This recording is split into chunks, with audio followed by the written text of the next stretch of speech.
Яңалыклар чыгарылышы үз эшен башлап җибәрде. Студияда Лилия Гатина алга таба кайбер темалар турында кыскача.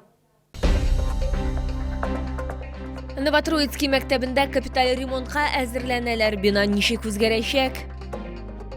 Солкын автобуслар, җәмәгать транспорты пассажирлары солкын салоннарга зорлана. Моның сәбәбе нидә? Мәгариф учреждениеләрендә өстәмә куркынычсызлык чаралары. Бүген бу теманы мэриядәге киңәшмә вакытында шәһәр башлыгы Наил Мәгъдиев күтәрде. Исегезгә төшерәм, узган атнада 13 яшьлек укучы мәктәпкә пычак алып кергән. Ул җыештыручыны җәрәхәтләгән. Хәзер аның тормышына берни дә янамый. Бу хәл Түбән Камада булды. Чалымыр сүзләренә караганда, Ирче төркем утырышын прокурор, җитәкче һәм башкарма комитет җитәкчесе урынбасары катнашында уздырырга кирәк. Есть определенные предложения, меры, которые мы вместе с руководителями школ, образовательных учреждений должны предпринять. Об этом более подробно на заседании рабочей группы при прокуроре.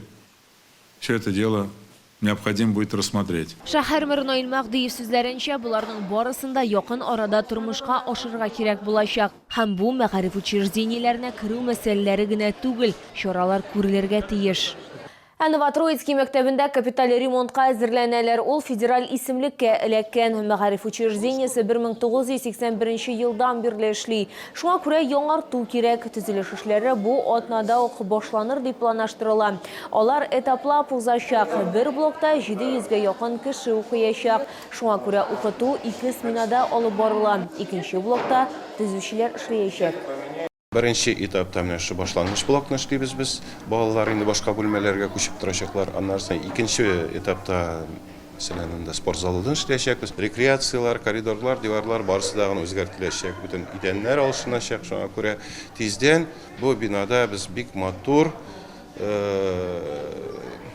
мәгариф учагы булыр дип көтәбез. Ярты елдан мәктәп һәм яшүсмерләр яшьләр клубы бинасы яңартылыр дип планлаштырыла. Тукай районында шулай ук башка мәгариф учреждениеләренә дә капиталь төзекләндерү үткәреләчәк. Яңартулар Калмаш, Теләче Тамак авылларында һәм Яңа поселогында планлаштырылган. Мәләкәс мәктәбендә үзгәрешләр Азык блогында көтелә. Әгәр сезне берәр проблема борчыса, яки шатлыклы хәбәр җиткерәсегез килсә, безнең WhatsApp хезмәтенә мөрәҗәгать итегез. Фотосурәтләрегезне һәм видеоларыгызны 8939 311 31 31 телефоны буенча көтеп калабыз.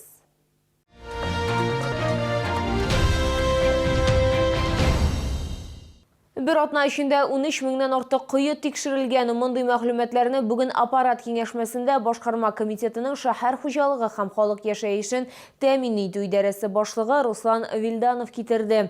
Исегезгә төшерәм, Яршалы мэры Наил Мәгъдиев масса күләм тикшерү үткәрүне узган атнада йөкләде. Тикшерүләр Залесный проспекты тукталышында люк ачык булу турындагы хәбәр аркасында старт алды. Куюга 10 яшьлек малай чак кына төшеп китми кала. Шолда 58 меңнән артык кое бар. Алар ресурслар белән тәэмин итүче оешмалар, идарәче компанияләр, интернет-провайдерлар балансында тора. Узган атнада ревизия старт алды. Беренче нәтиҗәләр турында башкарма комитетының шәһәр хуҗалыгы һәм халык яшәешен тәэмин итү идарәсе башлыгы Руслан Вилданов хәбәр итте. За неделю обошли 13 455 колодцев в общей совокупности. Из них было выявлено 45 колодцев, где требовалось восстановление. Эти колодцы восстановлены. Работу на этой неделе продолжим, пока все не обойдем. Шолы мэр Наил Мәгъдиев сүзләренә караганда, һәркем үз хуҗалыгының торышы турында белергә тиеш. Бигрәк тә бу республикада булган бәхетсезлек очракларыннан соң актуаль. Гыйнвар айында Менделеевскида тау янындагы ачык коега 2 бала төшеп китә, икесе дә һәлак була. Мы договорились, что эту работу после тех случаев, которые произошли в Республике Татарстан, в том числе и в нашем городе, необходимо организовать, особенно в местах массового пребывания граждан, особенно там, где достаточно большой пешеходный трафик, транспортный трафик. Наил Мәгъдиев шулай ук шаулардан теге яки бу куюга игътибар итүне сорап мөрәҗәгатьләр килүен билгеләп үтте. Любое обращение, любую жалобу нужно воспринимать как подарок. Не раздражаться по каждому поводу, коллеги. а воспринимать как подарок.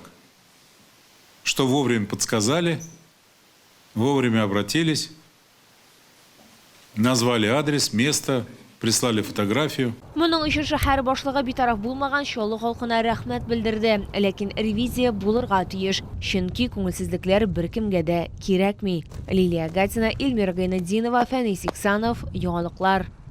Солқын автобуслар җәмәгать транспорты пассажирлары безнең кайнар элемтәгә шундый шикаят белән мөрәҗәгать иттеләр. Алар әйтүенчә, алар салоннарда туңа, тоткалары боз кебек, идән тайга, хезмәттәшем шауларның һәм шәһәр кунакларының кисәтүләре ни дәрәҗәдә гадел булуын тикшерде.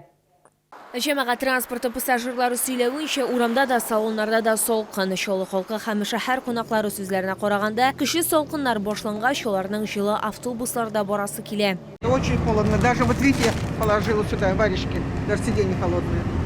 Видите, как очень холодно. Как тепло, посмотрите. Холодно? Очень. Я вот сижу, вот я специально даже не могу. Вообще холодно, руки, ноги мерзнет. Холодно, очень холодно. Уже вторая неделя, наверное, так.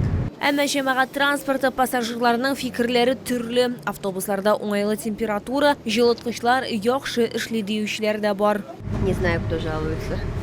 Обычно печку включают во многих автобусах.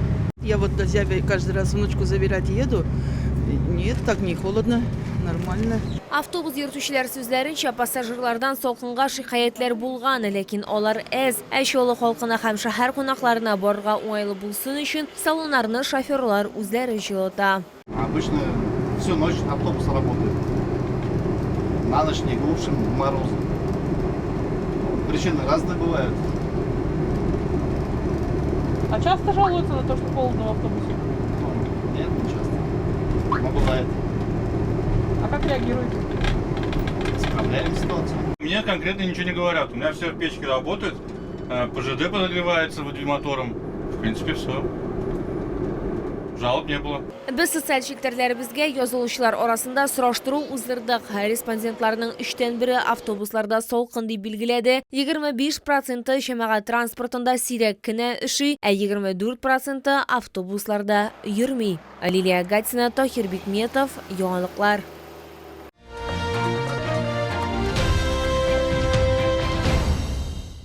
Үзегезгә гастрономия бәйрәме оештырыгыз. Камчатка балыгы һәм Олдыга гаҗәеп тәмлегенә түгел, файдалы да диңгез атлы ризыкларын ерак көнчыгыштан алып киләләр.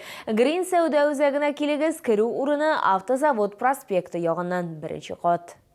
Камчатка балыгы һәм Олдыга күргәзмә ярминкәсендә ерак көнчыгыштан 35 төрдән артык затлы диңгез ризыклары тәкъдим ителгән. Үзегезне һәм туганнарыгызны тәмле сыйлар белән шатландырыгыз. Шулай булганда хәтта гадәти көндә үзенчәлекле булачак. Омуль, палтус, тунец, майлы балык, Сөләйман балыгы һәм бу әле тулы исемлек түгел, ассортимент зур. Рыба наиболее слабосоленая, она полезная. Вот стараюсь брать и сами тоже стараемся употреблять еще. Икра тоже хорошая, полезная. Я очень люблю рыбу, икру, очень полезно для здоровья.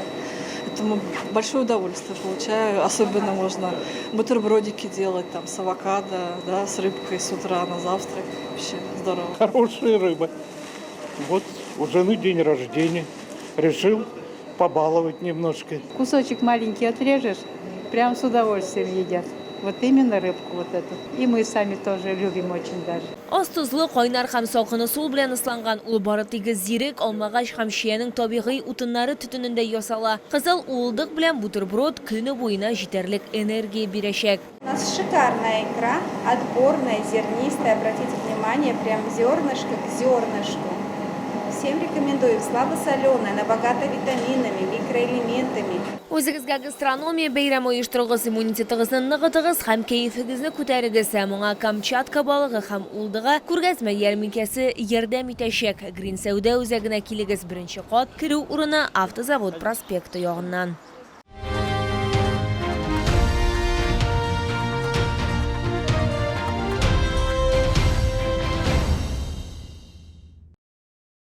Бу сезгә җиткерәсе соңгы мәгълүматыбыз иде. Мин Лилия Гатина, сезнең белән сау булашам. Исән-имин булыгыз.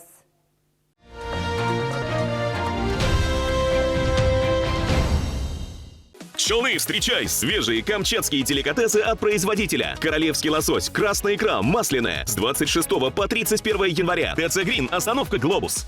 Лечение, протезирование, имплантация зубов по доступным ценам. Стоматология «Улыбка» 52 27.